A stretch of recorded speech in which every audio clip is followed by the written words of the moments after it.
Hello, my wonderful learners. Welcome back to English Unlocked. I'm Teacher Emma, and today we're going to explore something absolutely fascinating. We're going to learn English through real news, through current events that are happening right now in the world. Now, let me ask you something. Do you ever feel overwhelmed when you try to understand the news in English? Do the words feel too complicated? Too fast? Too political? You're not alone, my dear learners. Many of my students tell me, Emma, I want to understand what's happening in the world, but the news is so difficult. Well, today's episode is going to change that for you.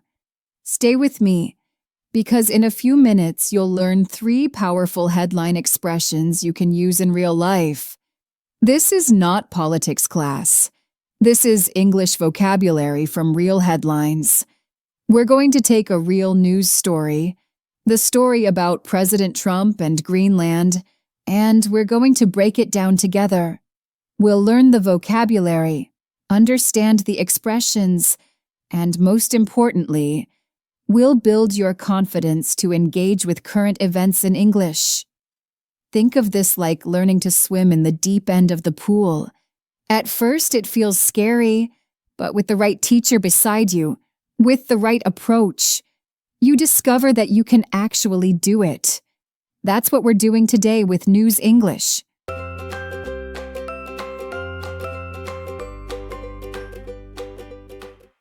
Now, let's dive into our story. The story we're exploring today is about Greenland. Greenland is a massive island, a territory between the Atlantic and Arctic Oceans. It's controlled by Denmark, but President Trump has said that America wants control of Greenland. He's even threatened to use tariffs. That's taxes on imported goods against European allies who oppose this idea. This has created what we call diplomatic tension. It's like a chess match, but instead of pieces on a board, countries are moving political pieces around the world. The first expression I want to teach you today comes from the Financial Times newspaper. They used the phrase ground zero. Now, this doesn't mean the bottom of something physical. Ground zero means the starting point of something important, the center of activity, the place where something significant begins. Think of it like this. If you're planting a garden, the first seed you plant becomes the ground zero of your garden. Everything else grows from that point. In this news story, Greenland is described as the ground zero for what they call the Arctic Great Game. The Great Game. This is such an interesting expression. It refers to competition between powerful countries for influence in important regions. Let me share a story with you. I had a student named Maria from Spain, and she was always afraid to discuss politics or news in English. She would say, Emma, these topics are too serious, too complicated for me.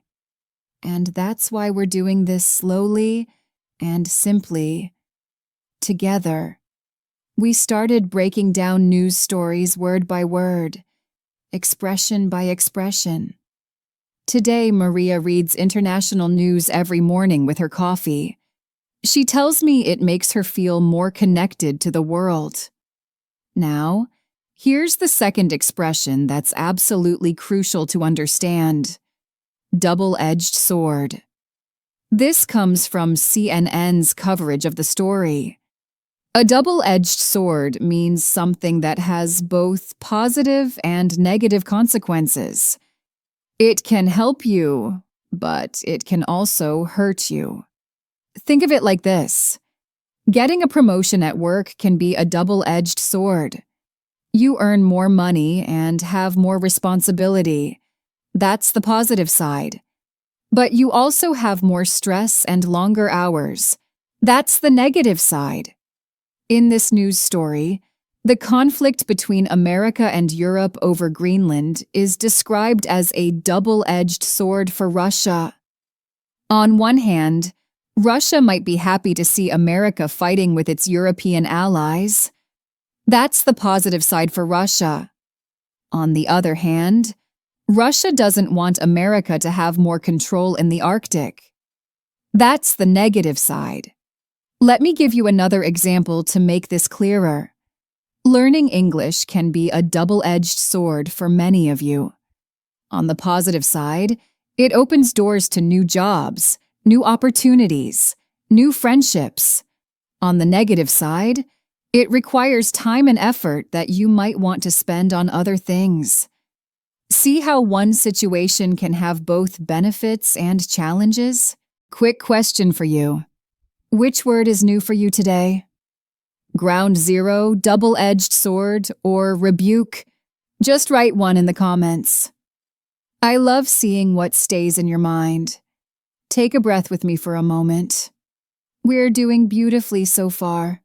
You're learning real headline vocabulary through real-world context. This is exactly how your brain wants to learn. Through stories, through meaning, through connection. Now, let's explore our third key expression. Rebuke. This word appeared in CNBC's headline about Greenland's Prime Minister responding to President Trump's threats. A rebuke is a strong criticism, a firm disagreement, a way of saying, no, that's not acceptable. Think of it like this. If someone in your office consistently arrives late to meetings, and the manager finally says, this behavior needs to stop immediately. That's a rebuke. It's not just gentle feedback. It's a strong, clear statement of disapproval. Greenland's Prime Minister issued what the news called a defiant rebuke. Defiant means refusing to back down, standing firm even when facing pressure. So the Prime Minister gave a strong criticism and refused to be pressured by threats. This reminds me of another student, Carlos from Mexico. He was always apologizing for his English, always saying sorry for small mistakes. I had to give him a gentle rebuke. I had to tell him firmly but kindly. Carlos, stop apologizing for learning. Your English is improving every day. Sometimes we all need that kind of strong, supportive feedback. Let me explain why this vocabulary is so powerful for you. These aren't just news words. These are expressions you can use in business, in academic writing, in sophisticated conversations. When you master words like ground zero, double-edged sword, and rebuke, you are developing what I call diplomatic vocabulary. Now, here's something fascinating about this story that relates directly to your English learning journey. The news mentions that Greenland wants independence, but it's currently controlled by another country. This situation is similar to your relationship with English right now. You understand English. You can follow conversations. You can read quite well. But you might not feel completely independent in the language yet. You might still feel controlled by your fear of making mistakes, by your worry about pronunciation, by your concern about grammar. But here's the beautiful truth. Just like Greenland is gradually gaining more self-governance, you're gradually gaining more confidence and independence in English. Every episode you listen to, every new expression you learn, every time you practice, you're becoming more autonomous in your English journey. The key is patience with the process. Political situations like Greenland's don't change overnight, and your English mastery won't happen overnight either. But progress is happening, even when you can't always see it. Let's go deeper into the language patterns in this story. Notice how the news uses what we call diplomatic language. Instead of saying, Trump wants to take Greenland, they say, Trump expresses interest in acquiring Greenland. Instead of saying Europe is angry, they say European allies have expressed concern. This is professional language. When you learn to use diplomatic language, smesa, you sound more sophisticated in English. For example, instead of saying, "My boss made a bad decision," you could say, "I have some concerns about the recent direction." I want to share something personal with you. When I first started teaching English to international students, I made the mistake of thinking current events were too difficult for intermediate learners. I thought, oh, they're not ready for this level of vocabulary. These topics are too complex. But then I realized something profound. You, my wonderful learners, you have intelligent minds. You have opinions about the world. You care about what's happening globally. The problem was never your intelligence or your curiosity. The problem was that no one was taking the time to bridge the gap between complex content and accessible teaching. That's what we're doing together in this episode. We're proving that you can engage with sophisticated topics, you can understand international news, you can participate in global conversations, all while building your English confidence. Now, let me give you a practical technique for reading news in English. I call it the 3-layer method. First, read for the basic facts. Who, what, where, when. Don't worry about every single word. Just get the general story. Second, read again for the key vocabulary. Look for expressions like the ones we've learned today. Ground zero, double-edged sword, rebuke. Write them down. Understand their meaning and context. Third, read one more time for the deeper meaning. What are the implications? What might happen next? How does this story connect to other news stories? This 3-layer approach prevents you from getting overwhelmed. It builds your understanding gradually, like climbing stairs instead of trying to jump to the top floor. Another student of mine, Ahmed from Saudi Arabia, used to avoid news completely. He said it made him feel stupid in English. But when we started using this 3-layer method, everything changed. Now he sends me articles every week with his analysis written in English. His confidence has grown tremendously. Let's talk about why following international news in English is so valuable for your language development. First, it exposes you to formal, sophisticated vocabulary. These are words you'll need for business, for academic writing, for professional conversations. Second, it connects your English learning to your real interests and concerns. Instead of studying abstract grammar rules, you're learning language through content that matters to you. Third, it prepares you to participate in global conversations. In our interconnected world, being able to discuss international events in English is a valuable skill. The situation with Greenland also teaches us something important. Countries are connected to each other. They have agreements. They work together. They sometimes disagree. Understanding this helps you understand the language used in news. Words like allies is sovereignty, strategic interests. These aren't just news vocabulary. These are concepts that appear in business writing too. Now, let me address something that might be worrying you. You might be thinking, Emma, this is all very interesting, but I still make basic grammar mistakes. Should I really be focusing on advanced topics like international politics? My answer is absolutely yes. Here's why. Your brain is incredibly sophisticated. It can handle complex ideas even while it's still perfecting grammar details. In fact, engaging with challenging, interesting content often accelerates your overall language development. It's like learning to cook. You don't need to master chopping vegetables perfectly before you can learn to create delicious meals. You can work on your knife skills while also exploring new recipes, learning about flavors, understanding cooking techniques. The same is true with English. You can work on grammar accuracy while also building sophisticated vocabulary, developing listening skills, engaging with complex content. Take a moment to appreciate what you've accomplished in this episode.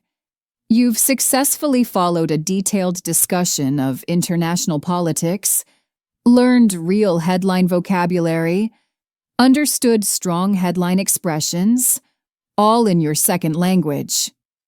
That's remarkable. Let me give you a gentle plan, but not the kind that feels like work.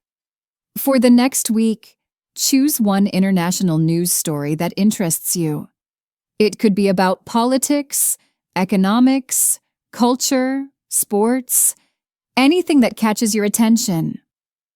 Apply our 3-layer method. Read for basic facts first, then for vocabulary, then for deeper meaning. Don't pressure yourself to understand everything immediately. Remember, even native speakers sometimes need to read news articles more than once to fully understand them. Keep a vocabulary journal specifically for news expressions. Write down words like ground zero, double-edged sword, rebuke. But don't just write the definitions. Write example sentences that relate to your own life. For instance, my decision to study abroad was a double-edged sword. It gave me amazing opportunities, but also meant leaving my family behind.